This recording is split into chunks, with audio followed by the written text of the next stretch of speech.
Welcome to WB Mason Postgame Extra exclusively on SNY.TV. Monday afternoon, Memorial Day. The Mets said hello to Matt Harvey as he returned to form with 7 scoreless innings as the Mets shut out the Chicago White Sox 1-0. It's been a while since I've tried to, go out there and do everything I can to hold them from scoring a ton of runs like I have been in the past, and the idea is to do everything you can to help the team, and I felt like I wasn't doing that very well, and today to go out and in a one-run ball game like that, go out and be able to put up zeros was very exciting for me. I think today's a first big step where, look, he feels good about the way it went. He feels good about the way he threw the ball.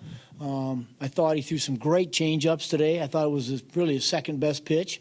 Early in the game, some of those pitches that Lowry fouled off in the second inning, those were good pitches. I mean, those sliders were good sliders. It was the strikes. He was down in strike zone, and, we used all his pitches. He was working so good, and, he was confident. I think, Dan and him been working so hard this past couple of days to get him back on track, and we see him today. Well, this is the second time this year that Matt Harvey's been down this road. Retired the first 13. In Cleveland, it didn't turn out so well. This one, it did. Efficient 7 innings, not a lot of pitches, 2 hits, no runs, a walk, and 6 strikeouts. And, if you had to put a number on all the numbers for a great start for Matt to get him going, this would be the perfect one. And he got out of there, and after that, Reed and Familia were fantastic. Familia now perfect still in save opportunities. Obviously, this isn't going to really mean anything unless I continue this and stay with what we've been working on. So, it's a work in progress, and I'm happy that, like I said, I was able to go out there and feel comfortable and in my mechanics and get the job done. You entered today with a little character building on your plate, and you got to get 2 guys back in the mix and get the confidence built up back in both of them. And we couldn't have set a better stage. Couldn't have happened.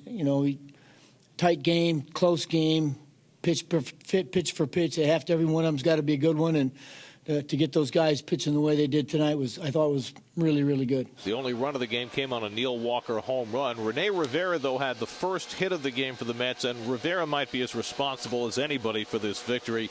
He nursed Harvey through his innings and was maybe even more effective in nursing Familia through the ninth. He's caught as nice of a game as I've seen in some time. He really was shaking his fist, making sure to get off the plate when a pitcher needed to miss, making sure he called a lot of pitches in. We haven't seen a lot of fastballs in by Mets pitchers, so he called a fantastic game. Whenever you pitch a shutout, the catcher has a big part to play in it. And Familia, it was important. After the last couple of outings, he needed a good one. He got one today.